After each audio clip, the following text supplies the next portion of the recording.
Assalamu alaikum wa rahmatullahi wa barakatuhu. Dear students, in this series of lectures, we are discussing second year English. Today, in this lecture, we will talk about why boys fail in college. Third lesson in your textbook. In order to discuss this lesson here in this class, we will use grammar translation method.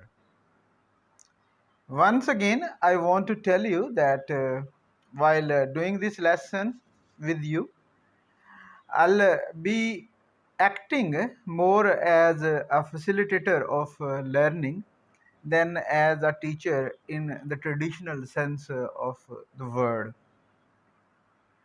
ठीक है जी, ये हमारा method है and this is first lecture on this chapter why boys fail in college.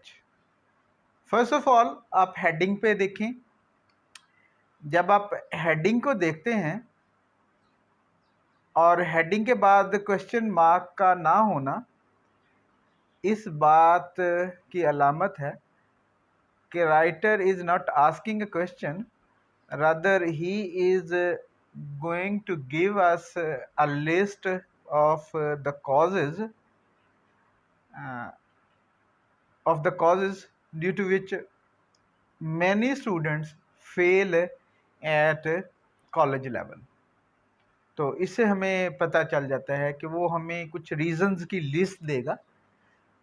उस list में वो बहुत सी categories होंगी स्टूडेंट्स की, या वो कॉजेज होंगे जिनकी वजह से स्टूडेंट्स कॉलेजेस में फेल होते हैं. ठीक है, बहुत इम्पोर्टेंट लेसन है आपके लिए. आपको भी बहुत सारी रीजंस का पता चलेगा, लेकिन उससे भी इम्पोर्टेंट चीज़ ये है कि आपने देखना है कि master writers, expert writers different topics पे किस तरह से लिखते हैं, किस तरह से वो अपने आइडियाज़ को प्रेजेंट करते हैं. अब ये फर्स्ट सेंटेंस देखें. Of the boys who do not reach their natural academic boundary during the course of their college career, but who fail to get through, there are two main classes: those who try and those who do not try. अब ये काफ़ी lengthy sentence देखने में नज़र आता है. Lengthy, I am talking in terms of words. काफ़ी सारे वर्ड्स हैं इस सेंटेंस में, और इस सेंटेंस को राइटर ने एक प्रपोजिशनल फ्रेज से शुरू किया है. प्रपोजिशनल फ्रेज को राइटर ने बिगनिंग में रखा है.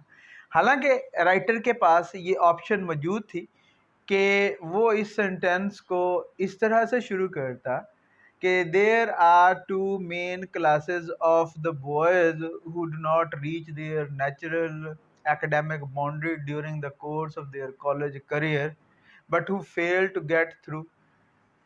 ठीक है, those who try and those who do not try. तो राइटर ने ऐसा क्यों किया? आपने अपने आप से इस सवाल को करना है. आपने अपने आप से ये सवाल करना है कि राइटर ने इसे एक प्रपोजिशनल फ्रेज से क्यों शुरू किया. ठीक है, आपने ये क्वेश्चन करना है. And if you do not understand कि इसका आंसर क्या होगा, तो आप कमेंट्स में पूछ सकते हैं मुझसे. इस सेंटेंस में यूज होने वाले वर्ड्स को देखो, वोकैबुलरी जो राइटर ने यूज किया है. राइटर ने रीच यूज किया है, उसके बाद नेचुरल एकेडमिक बाउंड्री.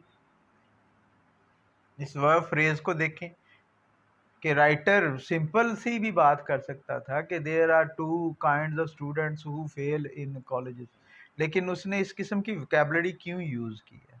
ठीक है, of their college career but who fail to get through. अब ये to get through, what does it mean? आप आसानी से समझ सकते हैं. It means to pass. Writer ने गेट थ्रू क्यों लिखा, पास क्यों नहीं लिखा? ठीक है, ये इस किस्म के क्वेश्चन आप अपने आप से करेंगे तो आपको पता चलेगा कि लैंग्वेज में एप्रोप्रिएसी क्या होती है. कि अप्रोप्रिएट वर्ड क्या होती है, कि वर्ड चॉइसेस आपने कैसे करनी है, कहाँ पे कौन सा वर्ड आपने यूज़ करना है, क्योंकि इंग्लिश एक बड़ी रिच लैंग्वेज है और इसकी वोकेबलरी में बहुत सारे वर्ड्स हैं। तो आप डिफरेंट टैक्टिसेस यूज़ कर सकते हैं, आपके पास डिफरेंट ऑप्शंस होती हैं।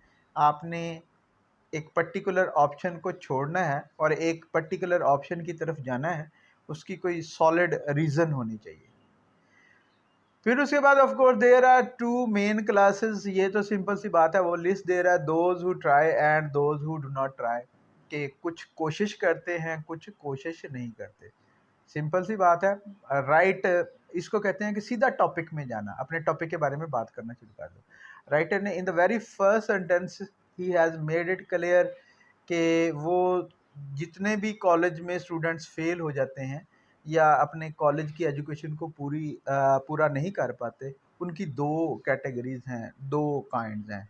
कौन कौन से उसने हमें बता दिया है in the very first sentence, तो बड़ा क्लियर। तो इसको कहते हैं clarity of thought. When you are writing about something you must be very much clear कि आप कम्युनिकेट क्या करना चाह रहे हैं। नेक्स्ट सेंटेंस को देखें ज़रा। Many boys attempt seriously to make good and really have the native ability to do so, but find it almost impossible to sit at a desk and concentrate on the task assigned। अब इस sentence को भी आप देखें तो writer का style check करने वाला है। राइटर ने अटेम्प्ट वर्ड यूज किया, ट्राई क्यों नहीं किया? शायद वो रेपुटेशन से बचना चाह रहा है, ऊपर वो ट्राई यूज कर चुका है, ठीक है। और उसके बाद टू मेक गुड, अगेन एक इन्फिनेटिव फ्रेज यूज किया है, इडियोमेटिक फ्रेज भी है। तो मेक गुड का आपको आइडिया हो जाएगा कि यहाँ पे इसका मतलब टू पास, ठीक है। अब वहाँ पे गेट थ्रू यूज किया था, यहाँ पे मेक गुड यूज किया, कि कैसे आपने रेपुटेशन को अवॉइड करना है। ये भी बहुत ज़्यादा इम्पोर्टेंट है कि आप अगर आपको लगता है कि आपने एक जैसे मीनिंग्स देने हैं, तो उन एक जैसे मीनिंग्स देने के लिए आपको क्या करना पड़ेगा? आपको डिफरेंट वर्ड्स चूज़ करना पड़ेंगे एट डिफरेंट प्लेसेस। आप उन्हीं वर्ड्स को रिपीट नहीं करोगे।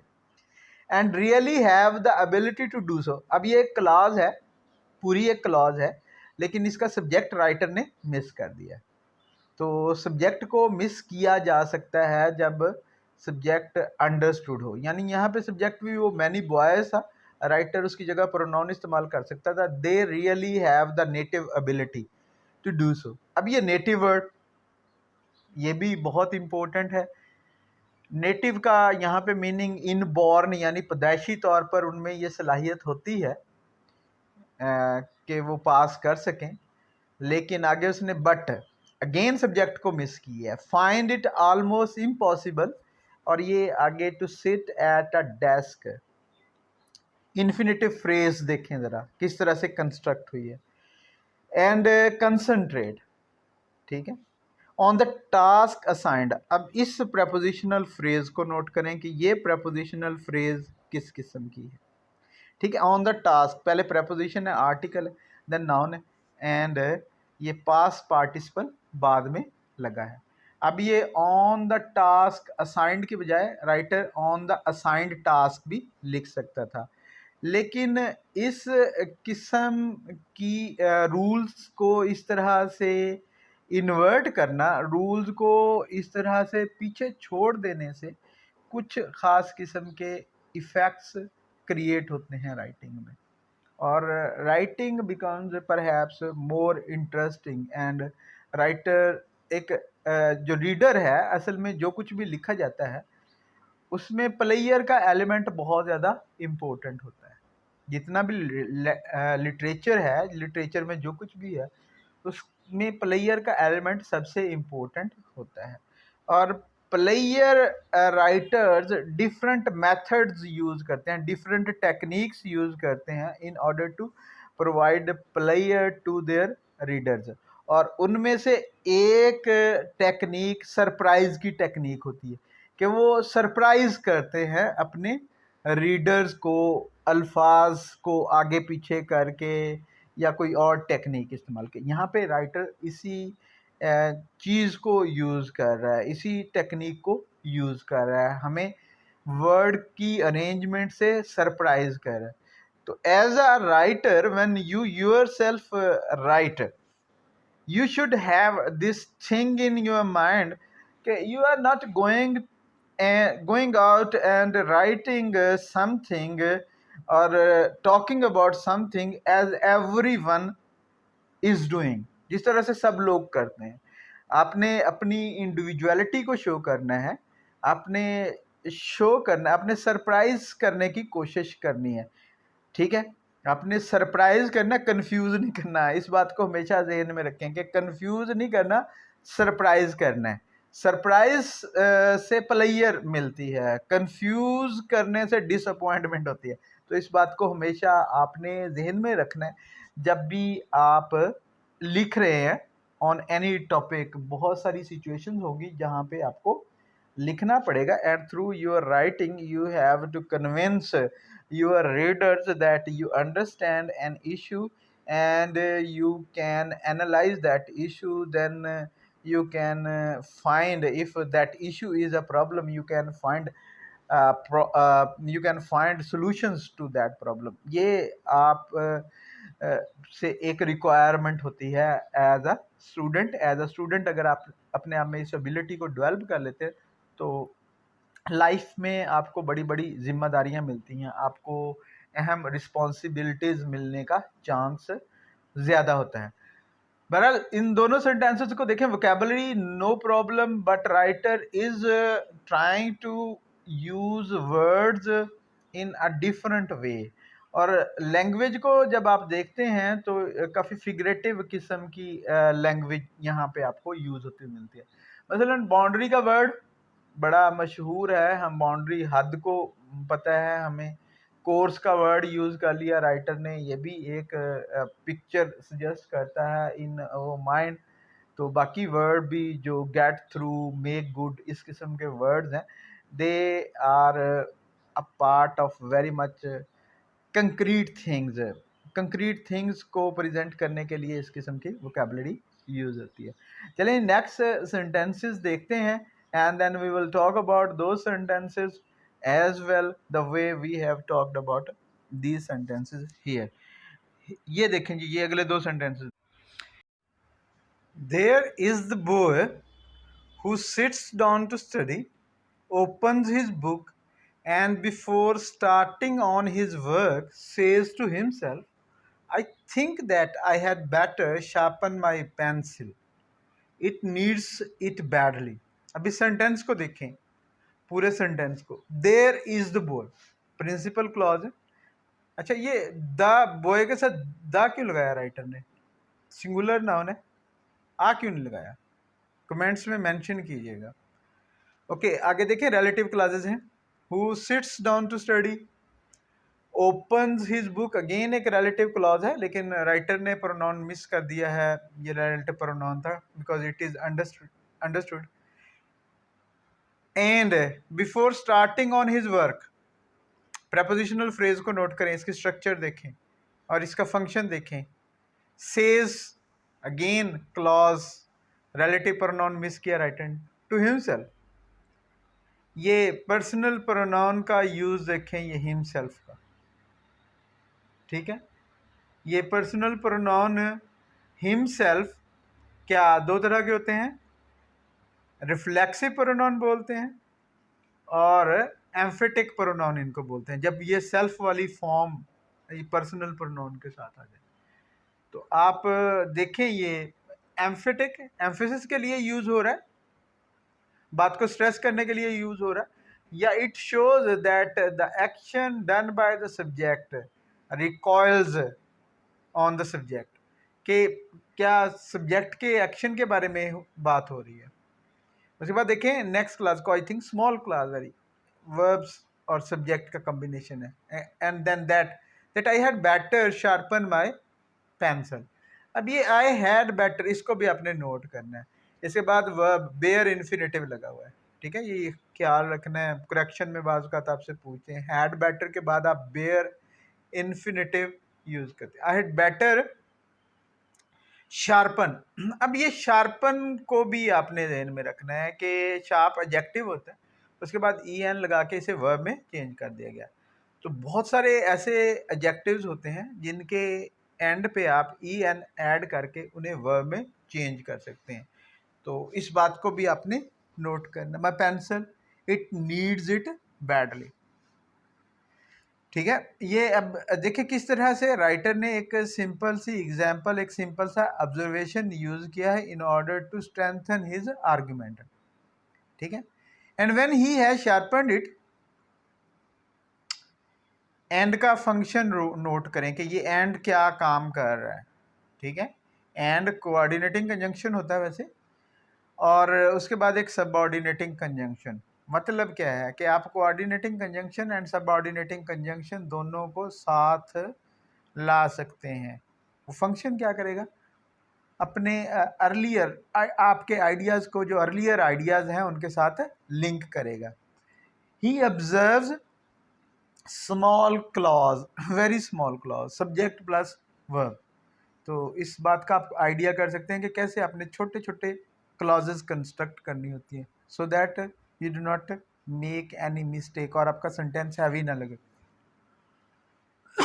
Excuse me. That all his pencils need sharpening, all his pencils verb phrase, इसे सब्जेक्ट सॉरी नॉन फ्रेज को देखें, इसको नीड दैट क्लॉज है, नीड्स बैडली, नीड्स शार्पनिंग, ठीक है। And then again and so on until his time is gone and nothing has been done. Look at the language, simple language है, कोई ऐसा problem नहीं है, but the writer is linking his ideas like an expert. Of course he is an expert, expert हमें नहीं कहना चाहिए, लेकिन जो चीज़ नोट करने वाली है कि आपने भी इसी तरह के मॉडल्स फॉलो करने हैं when you are writing sentences and your sentences have link among themselves, तो आपने उन लिंक्स को डिफरेंट लिंकिंग वर्ड्स के ज़रिए डेवलप करना है, उनको डेवलप करना कभी भूलना नहीं है। आपकी राइटिंग जो है वो कोहेरेंट लगनी चाहिए, आपकी राइटिंग एक उसमें एक कंटिन्यूअस फ्लो होना चाहिए। बहुत बड़ा प्रॉब्लम ये होता है विद मैनी स्टूडेंट्स के वो इस चीज़ को नोट नहीं करते। ये ज़्यादातर स्टूडेंट्स के साथ तो मसला ये है कि वो टेक्स्ट को अच्छी तरह से पढ़ते नहीं है अपने टेक्स्ट को, और जब वो टेक्स्ट को अच्छी तरह से पढ़ेंगे नहीं तो अच्छा टेक्स्ट किस तरह से क्रिएट करेंगे, क्योंकि ये मास्टर राइटर्स हैं। इन मास्टर राइटर्स की राइटिंग्स के स्टाइल को एनालाइज करके we can create our own language, though not exactly like them but very much like them, ठीक है। ये नहीं लाजमी कि अब बिल्कुल वैसी लैंग्वेज हो, लेकिन उस जैसी तकरीबन होती है। तो इस बात का आपने ख्याल रखना है। नेक्स्ट सेंटेंसेस को देखें, वी विल टॉक अबाउट दो sentences as well the way we have talked about these sentences. इस सेंटेंस को गौर से देखें, ये सेंटेंस जो आपके सामने है, और बताएं कि इसमें कितनी क्लॉजेस हैं, राइटर ने कितनी क्लॉजेस यूज़ की हैं। इसके अलावा अगर आपको इस सेंटेंस में कुछ एक्स्ट्रा ऑर्डिनरी नज़र आता है उसको भी पॉइंट आउट करें। Such nervous habits are not easy to uproot. What does uproot mean? Uproot होता है जड़ से उखाड़ देना। कहाँ से आ रहा है ये वर्ड? ऑफ कोर्स ये फार्मिंग एंड गार्डनिंग की वोकैबुलरी है। अपरूट हम क्या करते हैं, एक्स्ट्रा पौधों को या ऐसे पौधे जो नुकसानदेह होते हैं उनको हम जड़ से उखाड़ देते हैं। एंड सो फॉर एज, ये सो फॉर एज ये फ्रेज बहुत इंपॉर्टेंट है, इसका आपने ख्याल रखना है कि आप इसको कैसे यूज करें। I can see can not be eradicated. अब uproot and eradicate, they mean the same thing. लेकिन राइटर क्या कर रहे, पहले भी मैं बता के आया हूँ कि if you have to give the meaning, same meaning, you should use different words. Words को रिपीट ना करें, कम से कम कोशिश करें कि वर्ड्स रिपीट हों, उनके सिनोनिम्स यूज करें। Bye anyone but the boy himself, ये बट द बॉय हिमसेल्फ, इस कंस्ट्रक्शन पर भी गौर करें। राइटर क्या रहा है कि ये नर्वस हैबिट्स होती हैं जिनको उसने पीछे मेंशन किया है, इनको लड़के वो यानी वो स्टूडेंट जो है उसके अलावा कोई और जड़ से नहीं उखाड़ सकता, यानी इनको कोई और ख़त्म नहीं कर सकता। अब वो एक्सप्लेन कर रहे हैं नेक्स्ट सेंटेंस में, others can see the difficulty. Clause देखें कैसी है, अदर्स प्रोनाउन यूज हुआ, can see the difficulty, others for other people. But next class को देखें, कोऑर्डिनेटिंग क्लास है, the boy must take himself by the collar. ये take one self by the collar एक idiomatic expression है कि अपने साथ जबरदस्ती करना। अगर take someone by the collar हो, किसी के साथ जबरदस्ती, यानी उसे खुद से अपने साथ जबरदस्ती करनी चाहिए, फोर्स, अपने आप को मजबूर कर। And makes himself cultivate. And again ये एक क्लॉज एंड से शुरू हो रही है, इसका सब्जेक्ट राइटर ने छोड़ा है द बॉय यानी he himself, he make himself, या but boy must make himself, he must make himself cultivate. अब ये कल्टिवेट अगेन गार्डनिंग से ये वोकैबुलरी आ रही है, कल्टिवेट पैदा करना, फसल वगैरह पैदा करने के लिए ये यूज होता है। अब पॉइज, पॉइज क्या होता है, तवाज़न, ठीक है। और ये वर्ड देखो कहाँ से आ रहा है, एंड काम, काम क्या है, सुकून। दैट स्मूदर्स, अब ये स्मूदर्स वर्ड कहाँ से आ रहा है, परहैप्स फ्रॉम क्राइम्स, गला वगैरह घोंटना, सफोकेट, इस किस्म के मीनिंग देता है ये। The fidgets, fidgets someone who is nervous, जो नर्वस है उसके लिए। अब यहाँ पे कुछ राइटर ने वर्ड्स यूज किए हैं और आप इस ऐसे में देख रहे हैं कि राइटर कंटिन्यूअसली कुछ डिफिकल्ट वर्ड यूज कर रहा है। ये भी एक अच्छी हैबिट होती है when you are writing something, आपको सारे के सारे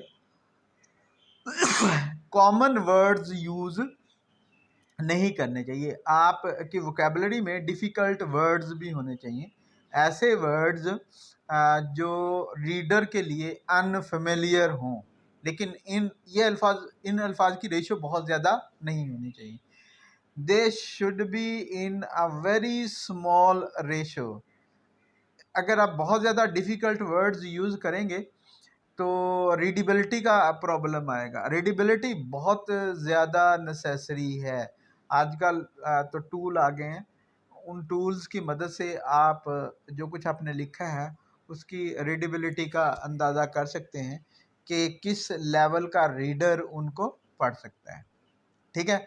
ज़्यादा वर्ड्स मुश्किल इस्तेमाल नहीं करने, but there must be one और two word in a sentence जो थोड़े हार्ड हों, थोड़े मुश्किल हों, जिनको समझना थोड़ा मुश्किल हो, ठीक है जी। उसके बाद नेक्स्ट सेंटेंस देखें, ये राइटर ने सबऑर्डिनेट क्लास से शुरू किया, until he does so. Simple sentence है, वैसे क्लॉज है simple. He does not try, कि जब तक वो ऐसा नहीं करता, अपने ये नर्वस हैबिट्स हैं उनको ख़त्म नहीं करता, तो वो कोशिश नहीं करता। उसके बाद फिर सबऑर्डिनेट क्लॉज है, although he thinks he is trying, although he thinks, ये सबऑर्डिनेट क्लॉज है, ही इज़ ट्राइंग, ठीक है। Although principal clause again, and often. अब यहाँ पे फिर सब्जेक्ट राइटर ने मिस किया, ही ऑफन स्पेंड्स होना चाहिए था यहाँ पे, but writers they have option, and you when you are writing you are also a writer, you have an option कि आप ऐसे सब्जेक्ट को मिस कर सकते हैं जिसको इजीली जो इजीली आइडेंटिफाइएबल है, जिसको आप पीछे यूज़ करके आए हैं और आप रिपीट नहीं करना चाहते, यू आर लीविंग इट। तो डोंट रिपीट योर सेल्फ, ये भी एक बहुत अच्छा असूल है राइटिंग का। Often spends more time in the presence of an open book. In the presence of an open book, देखें ये prepositional फ्रेज ये बहुत ज़्यादा इंपॉर्टेंट है। एंड prepositional फ्रेजेस का ये होता है कि आप बिग चंक्स में बोल सकते हैं, बिग चंक्स में लिख सकते हैं। In the presence of an open book, then many a boy of equal ability. अब ये मैनी ये भी बड़ा इंपॉर्टेंट रूल है, मुझे इसकी कभी समझ नहीं आई कि ये रूल क्यों है, बट लेकिन आपने ख्याल रखना है, करेक्शन में पूछे मैनी अगर आ जाए तो उसके बाद सिंगुलर नाउन आपने इस्तेमाल करना है। क्या इस्तेमाल करना है? Singular noun. देखो मैनी के बाद बॉय लगा हुआ है, अगर मैनी होता सिर्फ तो वहाँ पे बॉयज होना था, लेकिन मैनी के बाद राइटर ने यूज कर लिया। ठीक है, तो many a boy of equal ability. आगे फिर एक रिलेटिव क्लॉज है, सबऑर्डिनेट क्लॉज है, हु एडजेक्टिव क्लॉज। ठीक है जी, ये अब डिफरेंट टाइप ऑफ क्लॉजेस को रिकग्नाइज करने की आप में बहुत अच्छी एबिलिटी पैदा हो जानी चाहिए, because this ability will help you to write very good sentences. ठीक है, compound sentences okay, simple sentence should not cause any problems, but if you want to make your simple sentences a little longer so that you can put more ideas in those sentences, you can use different kinds of phrases। आप phrases use कर सकते हैं मुख्तलिफ किस्म की। then compound sentences, they are nothing but simple sentences combined together by using coordinating conjunction or some punctuation mark। और ये complex sentences, ये इनको आप ज़्यादा समझें और इन पे ज़्यादा कंसंट्रेट किया करें कि किस तरह से राइटर complex sentences क्रिएट करते हैं। अब ये other can see the difficulty but, लेकिन आगे ये एक देखें उसी तरह से कोऑर्डिनेटिंग क्लास है, and make himself again coordinating class काम दैट स्मूदर। अब यहाँ पे सबऑर्डिनेट क्लास है। ठीक है, नेक्स्ट सेंटेंस में अगर देखते हैं तो इसको उसने शुरू ही एक सबऑर्डिनेटिंग क्लॉज से किया है, एक एडवर्ब क्लॉज से किया, देन फिर एक और एडवर्ब क्लॉज उसने डाल दी। ठीक है, तो ये इस कम्प्लेक्स सेंटेंसेस पे बहुत ज़्यादा गौर किया करें कि कम्प्लेक्स सेंटेंसेस किस तरह से लिखे जाते हैं। ये नेक्स्ट सेंटेंसेस आप देखें और उसके बाद हम उन पे भी कमेंट्री करेंगे। ऑफ कोर्स हमारा काम ही यहाँ पे कमेंट्री करना है ताकि आप टेक्स्ट को अच्छे अंदाज में समझने की स्किल को डेवलप कर सकें। डियर स्टूडेंट्स, इस सेंटेंस को पढ़ें और देखें कि ये किस किस्म का सेंटेंस है। फर्स्ट वन, ठीक है, ये sentence, a common cause of failure is a mistaken ambition for the boy on the part of his parents. Simple, complex, compound, किस किस्म का सेंटेंस? ठीक है जी, आप अगर इस सेंटेंस को देखते हैं, इसका subject a common cause of failure, ये इसका सब्जेक्ट इज वर्ब है। उसके बाद अ मिस्टेकन एम्बिशन एक नॉन फ्रेज है। फॉर द बॉय एक प्रपोजिशनल फ्रेज है। On the part of his parents एक और प्रपोजिशनल फ्रेज है। तो सिंपल सेंटेंस है। इस सेंटेंस में ज़्यादा आइडियाज़ देने के लिए राइटर ने क्या किया है, डिफरेंट फ्रेजेस यूज़ की हैं।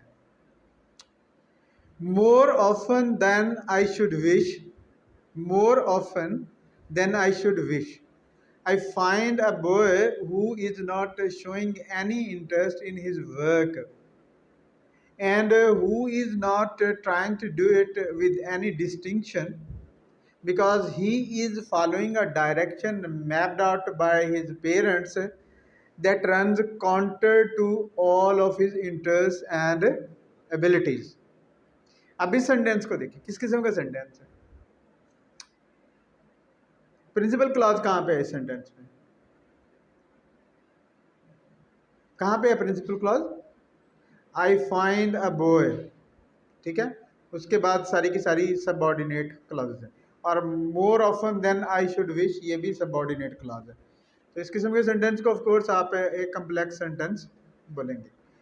जहाँ तक आइडियाज़ का ताल्लुक है इस सेंटेंस में, तो मिस्टेकन जिसमें कोई एरर इन्वॉल्व हो। एम्बिशन क्या होता है? ख्वाहिश, कि वालदैन की गलत ख्वाहिश बच्चे के बारे में।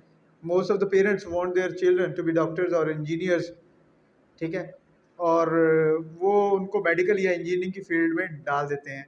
बट होता क्या है कि बच्चे जो इस बात में इंटरेस्ट नहीं लेते। नेक्स्ट में देखें कि ये होता है, अक्सर होता है, writer is telling according to his experience कि बहुत सारे स्टूडेंट्स ऐसे होते हैं जो अपने काम में बहुत ज़्यादा दिलचस्पी नहीं लेते, या अपने काम को डिस्टिंक्शन मीन इम्तियाज, ठीक है, इन अ प्रोमिनेंट वे, वो प्रोमिनेंट वे में करना नहीं चाहते, क्योंकि वो एक ऐसी सिमत में चल रहे होते हैं जो उनके लिए, जिसका नक्शा मैप आउट, ये वर्ड देखें, मैप को noun as a verb use किया। मैप वैसे जनरली नाउन होता है। तो mapped out by his parents. अब ये दैट किसको, डायरेक्शन को रेफर कर रहा है, रिलेटिव क्लॉज है। Runs counter to all of his interest and abilities, क्योंकि उस बच्चे में, उस लड़के में वो क्वालिटीज़, वो सलाहियतें नहीं होती जो क्वालिटीज़ और सलाहियतें होनी चाहिए if you want to be a doctor और इंजीनियर। आपकी इंटरेस्ट होनी चाहिए सबसे पहले इस फील्ड में। तो ये दो सेंटेंसेस आप देख रहे हैं। पहला सेंटेंस सिंपल सेंटेंस है, लेकिन राइटर ने उसमें लेंथ कैसे डाली है, कैसे उसको ज़्यादा लेंथी किया है आइडियाज़ ज़्यादा देने के लिए। And second sentence of course एक कम्प्लेक्स सेंटेंस है, डिफरेंट काइंड्स ऑफ क्लॉजेज हैं इस सेंटेंस में, और इन क्लॉजेज की वजह से मैक्सिमम आइडियाज़ आ गए हैं, मैक्सिमम आइडियाज़ आ गए हैं इस सेंटेंस में। नेक्स्ट सेंटेंसेस को देखते हैं, 2 और 3 सेंटेंसेस हम लेंगे और उन पे बात करेंगे। लुक एट दिस सेंटेंस, इस फिक्रे को भी देखें। सेकेंड ईयर में एक्चुअली ऐसा ही है कि ज़्यादातर सेंटेंसेस लॉन्ग हैं, ज़्यादातर सेंटेंसेस बहुत लेंथी लिखे गए हैं, because in second year most of the articles, most of the essays, most of the prose you study is about serious things. And when you are writing about serious things, you have to give arguments to make your point clear. देखें इस sentence को, और फिर इस sentence में different clauses को देखें कि क्लॉजेज की बाउंड्रीज कहाँ पे आती हैं। And of course, once you divide this sentence into different clauses, its comprehension will not be a problem. आपको बिल्कुल भी मसला नहीं रहेगा इसको समझने के लिए। लाइक देखिए, पहली क्लॉज आई है, made a number of very warm enemies among the parents of college students by telling them. यहाँ तक अगर आप जो है देखें कि राइटर क्या कह रहा है, वो कह रहा है कि मैंने काफ़ी सारे पेरेंट्स, स्टूडेंट्स के पेरेंट्स को अपने बड़े शदीद किस्म के दुश्मन बना लिया, ये बता के।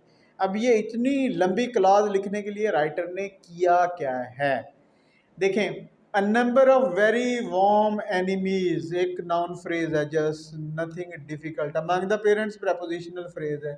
ऑफ कॉलेज स्टूडेंट्स अगेन एक प्रपोजिशनल फ्रेज है। बाय टेलिंग देम अगेन एक प्रपोजिशनल फ्रेज है। यानी 3 प्रपोजिशनल फ्रेजेस डाल के राइटर ने अपना पॉइंट ऑफ व्यू क्लियर किया। देन एक दैट क्लॉज है, दैट आई एम सर्टन, ये छोटी सी क्लॉज है, आई एम सर्टन दैट, ठीक है। Good Lord, next clause, that clause वही एडवर्ब क्लॉज है, that good Lord never intended. Intended का क्या मतलब होता है? एम्ड, यानी इरादा होना किसी का।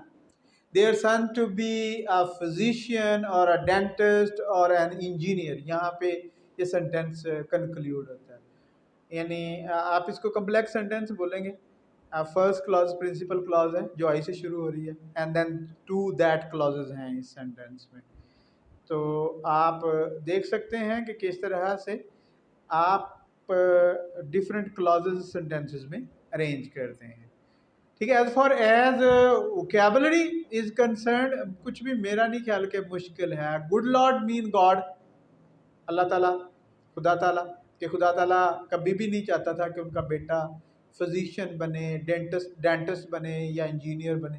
But most of the parents want their sons and daughters to be any of these things. अब ये ऐसा क्यों है? ऑफ कोर्स इसके साथ फाइनेंस जुड़ा हुआ है, पैसा जुड़ा हुआ है।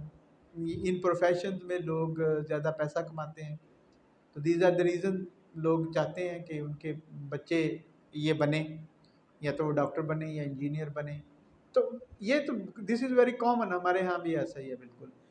अच्छा, उसके बाद नेक्स्ट सेंटेंस देखें, it may be principal clause, फिर that clause, that the boy has the ability to be any one of these things. ठीक है, दैट क्लॉज। और इस क्लॉज को देखें किस तरह से राइटर ने अरेंज किया है।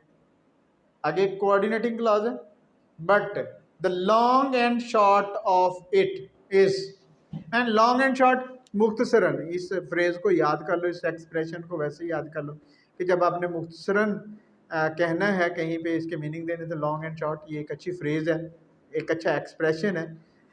तो ये बट के बाद कोऑर्डिनेटिंग क्लॉज है, और इसका सब्जेक्ट कहाँ पे है? इट इज, और नेक्स्ट क्लास है फिर he does not want to be, यानी मुख्तसरन अब हो सकता है उस स्टूडेंट में ये एबिलिटी हो, लेकिन वो बनना नहीं चाहता, उसे पसंद नहीं है ये। ठीक है जी, देखें किस तरह से writer vocabulary is not a problem. Sentence structure, sentence थोड़े लेंथी होते हैं, ऑफ कोर्स मैंने पहले बताया है, और इन सेंटेंसेस का लेंथी होना एक नेचुरल सी बात है, क्योंकि आप एक आर्गुमेंट को प्रूव कर रहे हैं, और आपने भी इसी किस्म की प्रोज लिखनी होती है। अगर आप इस किस्म की प्रोज लिख सकें तो आई डोंट थिंक कि आप कोई भी एग्ज़ाम फेल करेंगे, कहीं पे भी जाएंगे आप हमेशा उस एग्ज़ाम में ना सिर्फ अच्छे नंबर लेंगे, बल्कि आप ज़िंदगी में अच्छी पोजीशंस भी ऑक्यूपाई करेंगे। ठीक है, अभी ये लेंथी सेंटेंस लिखने का मेथड क्या है, टेक्निक क्या है? ऑफ कोर्स आपको पता होना चाहिए कि किस किस्म का सेंटेंस आप लिखने जा रहे हैं। देन आप उसमें प्रिंसिपल क्लॉज देखेंगे कि अगर आप कॉम्प्लेक्स सेंटेंस लिख रहे हैं तो आप देखेंगे कि ये मेरी प्रिंसिपल क्लॉज है, इसके बाद मैंने क्लॉजेस लेके आनी है, वो दैट क्लॉज होगी, या बिकॉज वाली क्लॉज होगी, या कोई और रिलेटिव क्लॉज होगी। इट डिपेंड्स अपॉन यू, आपने कितनी क्लॉजेज उसमें डालनी है, it also depends upon you. लेकिन अगर आप पहले प्रैक्टिस करना शुरू कर दें, all these things become easier for you. और अगर आपकी प्रैक्टिस नहीं है और आप समझते हैं कि you will go and sit in the exams and then you will be writing this kind of sentences, so it is impossible, my dear, it is impossible. In most of the cases it is impossible, even if you are very very much intelligent, तो बहुत मुश्किल है कि आप इस किस्म के sentences लिख सकेंगे टू इम्प्रेस यूर एग्जामिनर, कि वो आपको ज़्यादा से ज़्यादा नंबर दे। नेक्स्ट सेंटेंस देखें, ऊपर वाले सेंटेंसेस की निस्बत स्मॉलर सेंटेंस है एंड ईजियर भी है। He wants to be a theatrical manager और अ बिजनेसमैन और a book illustrator. Simple sentence, ठीक है, ये एक लिस्ट जो वो बनना चाहता है उसकी लिस्ट, और राइटर ने उसको और कंजंक्शन यूज़ करके अरेंज किया है। थिएट्रिकल मैनेजर आप समझते हैं, it is not a difficult word कि आप कहें कि आपको समझ नहीं आएगी। Businessman, very common word. Book Illustrator, it is also a common word कि जो बुक्स पे पिक्चर्स वगैरह, बुक्स को बुक्स में इमेजेस वगैरह इस किस्म की चीज़ें बनाते हैं, उनको आप इलस्ट्रेटर कहते हैं। एक किस्म का डिज़ाइनर समझ लें, आजकल डिज़ाइनिंग एक बहुत बड़ा प्रोफेशन बन चुका है। बिजनेस यू नो आल्सो आप प्रोफेशन, और बहुत ज़्यादा चीज़ें हैं बिजनेस में, but businesses are of different kind. उसके बाद थिएट्रिकल मैनेजर, ये भी बहुत बड़ी इंडस्ट्री है, आपको पता है, ये एंटरटेनमेंट इंडस्ट्री। अब लाजमी नहीं है कि इन चीज़ों के लिए बंदा डॉक्टर या इंजीनियर या कुछ और इस किस्म की चीज़ हो। तो राइटर अपना पॉइंट बड़ा क्लियर मेक कर रहा है, बना रहा है अपना point, and it is not difficult to follow his ideas. और वोकेबलरी का जहाँ तक ताल्लुक है, I am telling you again and again, he is using very common words. It is very rare that he uses a word which is outside of an intermediate student. एक college student के जो उसका knowledge है उसके बाहर से वो बहुत कम सेंटेंसेस या बहुत कम वर्ड्स यूज़ कर रहा है. So this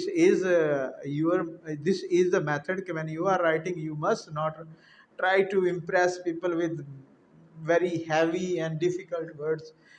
आपके लिए कम्युनिकेशन इम्पोर्टेंस है, और कम्युनिकेशन के लिए अगर आपके पास इजी एंड डिफ़िकल्ट वर्ड में आपको चूज़ करना पड़े तो आपको इजी वर्ड चूज़ करना चाहिए. लेकिन वोकेबलरी में वैरायटी होनी चाहिए, रेपिटेशन नहीं होनी चाहिए. देखें यहाँ पे रेपिटेशन आपको बिल्कुल भी नज़र नहीं आती. नेक्स्ट सेंटेंसेस देखें, वहाँ पे भी आप इसी किस्म की चीज़ें देखेंगे और आप उनको इसी तरह से एनालाइज करेंगे. ये जो सेंटेंस आपके सामने है इसको गौर से देखें और बताएं ये किस किस्म का सेंटेंस है. चलें मैं आपकी हेल्प करता हूँ. It may be unreasonable for the boy to turn his back on a fine opening in the dental profession in favor of business. यहाँ पे ये सेंटेंस खत्म हो रहा है. तो इसमें एक सब्जेक्ट एक प्रेडिकेट है. बाकी जितने भी सेंटेंस को आप देखते हैं कि फॉर द बॉय एक प्रपोजिशनल फ्रेज है, to turn his back infinitive phrase, इसे आप एक बोल दें क्योंकि इन्फिनेटिव से शुरू. On a fine opening again एक प्रपोजिशनल फ्रेज है. In the dental profession prepositional phrase. In favour of business prepositional phrase. तो ये this prepositional phrases are very much important. आप इनको क्लोजली फॉलो किया करें, इनकी स्ट्रक्चर्स को देखा करें और देखा करें कि राइटर्स किस तरह से इनको अरेंज करते हैं. एंड जब आप ये देखना शुरू कर देते हैं, मैं दोबारा कह रहा हूँ, फाइनली आप इनको लिखने लगेंगे. ठीक है. क्या इस सेंटेंस का मतलब थोड़ा सा बात कर लेते हैं कि मतलब क्या है. कि ये अनरीजनेबल है, इसकी कोई वजह नहीं है. कि एक डेंटल प्रोफेशन ऑफ कोर्स बहुत अच्छा है as compared to other professions, या बिजनेस में a lot of risk is involved, but there are large number of young people who are more interested in business than in dental profession, becoming a dentist and checking the patients. इससे ज़्यादा कुछ लोग business में interest लेते हैं, और ये unreasonable सी बात है. क्योंकि if you are a dentist, you sit in your clinic and patients come, you take your fees, and you live a very good life. Generally you live a very good life. But on the other hand, in business there are large number of difficulties. You have to work more, sometimes you have to work a lot, and then there are risks in business. But in spite of all these things, there are young people who want to become businessmen instead of doctors, engineers, or anything which their parents want them to become. अच्छा, next sentence देखें. इसको एक conjunction से शुरू किया. But reason can not control all of such things. ठीक है. अब ये बट पिछले सेंटेंस के साथ इस आइडिया को लिंक कर रहा है. रीजन सब्जेक्ट है, can not control all such things. ये इसमें आप इसे ऑल सच थिंग्स को अगर आप एक नॉन फ्रेज कह लें, कंट्रोल वर्ब यहाँ पे लगा हुआ है. कैन नॉट का फंक्शन देख लें. ठीक है. अब ये नेक्स्ट सेंटेंस है, as well argued with a person that he ought to like onions when he detest them. अब डिटेस्ट यहाँ पे might be a difficult word for you, but for most of the students it is not a new word. Rather I would say for all the students who have been regular students in different classes, this is not a new word. Detest, what does it mean? It means to hate something, किसी चीज़ से नफरत करना। यानी आप किसी ऐसे बंदे को जिसको अनियंस प्याज पसंद नहीं है, आप उसे कहें कि आप प्याजों को पसंद करें। तो ये राइटर जो है वो एग्जाम्पल के ज़रिए अपना पॉइंट ऑफ व्यू क्लियर कर रहा है। अच्छा, एज अ जनरल थिंग, इस किस्म के एडवर्ब फ्रेजेस को ज़ुबानी याद करें, ये आपकी मेमोरी का हिस्सा होनी चाहिए। As a general thing, the boy wins out in such controversies. This word controversies simple sentence है वैसे। Controversies might be a new word. Conflicts, tussles, ठीक है, कश्मकश, तसादम, यानी लड़का इस किस्म के तसादम में जीत जाता है। Parent want him to be a doctor, engineer or anything like this, but he wants to be a businessman, theatrical manager, cameraman, illustrator, whatever, a photographer, professional photographer. But at the end, it is the boy, it is the student who is to decide what he wants to do in his life. He is a master of his life. And with the passage of time, parents start realizing that if their child, if their son or if their daughter does not want to become doctor, engineer, or any thing of this kind, and they should allow him to be what he wants to be in his life. They generally they let him do what he wants to do with his life, ठीक है। And he should, और ये होना भी यही चाहिए, because he is the final authority. उसने ज़िंदगी गुजारनी है, उसे पता है कि उसके लिए क्या बेहतर है, क्या नहीं बेहतर है। Vocabulary again, 2 or 3 words in these 2 or 3 sentences which are somewhat difficult, not very much difficult, बहुत ज़्यादा difficult नहीं है, somewhat difficult, but most of the words are very easy to understand. You know their meanings without looking at any dictionary. If you have been a regular student and you have been studying through different classes, ठीक है। Sentence structure, I am telling you again and again, you must be very much clear, you must be very much focused on different sentence structures. और sentence structures को ज़्यादा easy समझने के लिए आप sentences को क्लासेस एंड फ्रेजेस में break करें, तो आपको बड़ी जल्दी सेंटेंस की समझ आएगी, कंप्रीहेंशन में कोई प्रॉब्लम नहीं रहेगा। And once there is no problem in the comprehension of sentences, or you start practicing what you are learning about different classes, different phrases, तो आप खुद से लैंग्वेज लिखना शुरू कर देते हैं। नेक्स्ट देखें, थोड़ा सा पैराग्राफ रहता है, उसमें 3 to 5 सेंटेंसेज हैं, हम उन सेंटेंसेस को भी देख लेते हैं। Again a very long sentence. क्या करना है जब आपके सामने कोई लेंथी सेंटेंस आ जाए, तो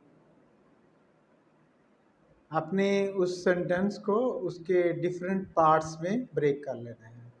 जैसे also, B it said, B it said बड़ा प्यारा सा एक्सप्रेशन है, कहा जाना चाहिए, बताया जाना चाहिए, बोला जाना चाहिए, इस किस्म की ट्रांसलेशन होती है उर्दू में इसकी। अच्छा, the parent whom I have offended usually comes around after a term of years.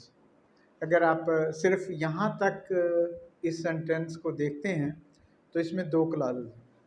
इसकी principal clause, the parent comes around after a term of years.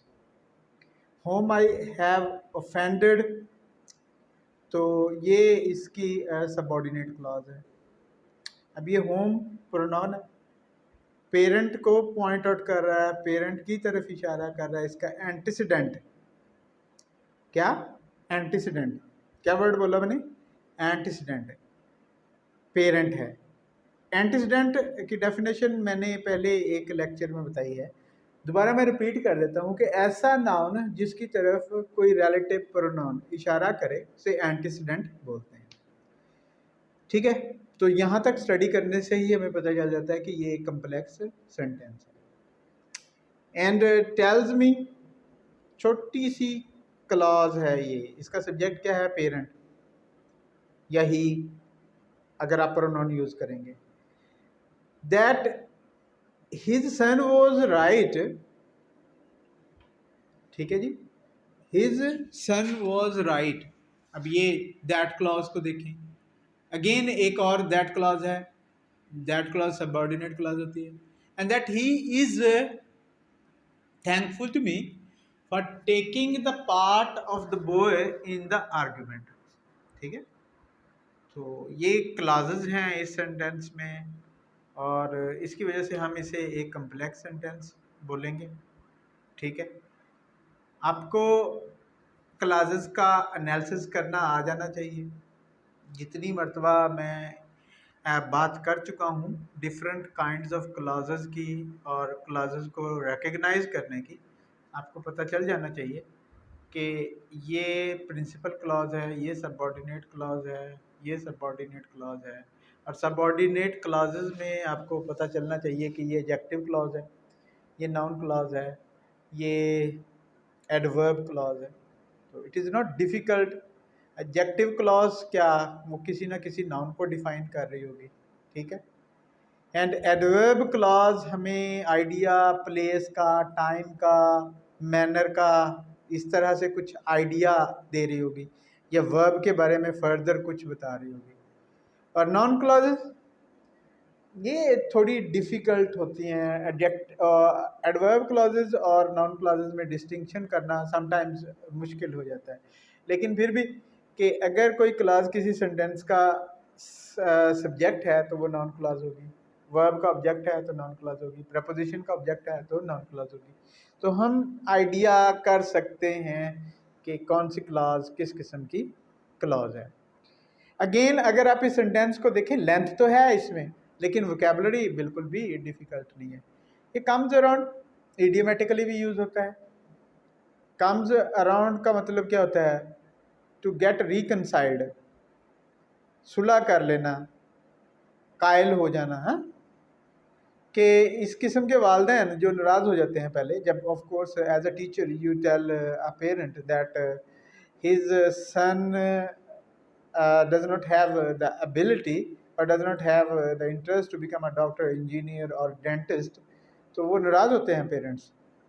लेकिन with the passage of time they get used to the idea and they feel comfortable when they decide for their son to change his direction। तो ऐसा normal होता है, इसमें कोई ऐसा problem नहीं। तो वालदैन वाकई वो थैंकफुल होते हैं फॉर द टीचर्स के टीचर्स ने उनको अच्छी तरह से गाइड किया, यही सिचुएशन वो बता रहा है। अच्छा, अब ये इफ़ सेंटेंसेस हैं आगे, ये if such a boy fails, I am sorry, it is, देखें दोनों क्लॉजेस प्रेजेंट टेंस में। तो इस किस्म के sentences, conditional sentences, where both the principal clause and the subordinate clause are in present tense, इनको हम zero conditionals बोलते हैं। क्या बोलते हैं? zero conditionals। और zero conditionals यूज़ कहाँ पे होते हैं? आपको आइडिया है कि when we talk about universal things, जब हम universal चीज़ों के बारे में बात करते हैं तो उस वक्त हम zero type conditional sentences use करते हैं। बहरहाल राइटर ने इस सेंटेंस को थोड़ा और लेंथी किया कि it is because he can not bring himself, it is, उसके बाद to try to do the work and then that clause है, ठीक है। अब वर्क, दैट वर्क की तरफ पॉइंट आउट कर रहा है, तो एडजेक्टिव क्लॉज है ये। That is distasteful. Do you think this word is difficult for you, और you are not familiar with this word? I think you are familiar. Distasteful, hateful, हाँ, जिससे नफरत पैदा होती है। एंड ही फील्स, आगे एक कंजंक्शन, कोऑर्डिनेटिंग कंजंक्शन लगा के कोऑर्डिनेटिंग क्लॉज साथ मिलाई, he feels is leading him in the, ये ही फील्स नाउन क्लॉज है क्योंकि ये इज लीडिंग हिम इसका सब्जेक्ट है, is leading him in the wrong direction. ठीक है जी। Not difficult to understand this sentence. Vocabulary, I'm saying this again and again, vocabulary is not difficult. Ideas are not difficult. If you follow the text closely, it is not difficult to understand what the writer is saying. The most important thing, I am saying it again, and perhaps I'll be repeating it many times in every lecture. The most important thing which you should take interest and which you should concentrate is the structures. किस तरह से writer structures different kinds of sentences use करते हैं, different kinds of clauses use करते हैं and different kinds of phrases use करते हैं, किस तरह से डिफरेंट वर्ड्स को डिफरेंट सिचुएशंस में यूज करते हैं। लाइक जैसे if the college is alive, alive adjective है और ये जब वर्ब के बाद हम किसी एडजेक्टिव को इस तरह से यूज करते हैं, हम उसे कहते हैं कि इसे हमने प्रेडिकेटिवली यूज किया है। To its work of advice, to its work of advice prepositional phrase है। देखें, such cases are caught before the failure is complete, ये before the failure is complete again एक प्रपोजिशनल फ्रेज है। Such cases subject है, are caught passive form है और if clause may be present और subordinate sorry principal clause भी present में। तो zero conditional, zero conditional I am telling you again कि हम यूनिवर्सल्स के लिए यूज़ करते हैं, यूनिवर्सल थिंग्स के लिए यूज़ करते हैं जो दुनिया के हर हिस्से में एक ही तरह से समझी जाती हैं। ठीक है जी। ये हमने इस लेसन का फर्स्ट पैराग्राफ कंप्लीट किया and this was our first lecture on this lesson. We will be talking about every line, every sentence, every phrase, every clause and every word of this lesson in detail.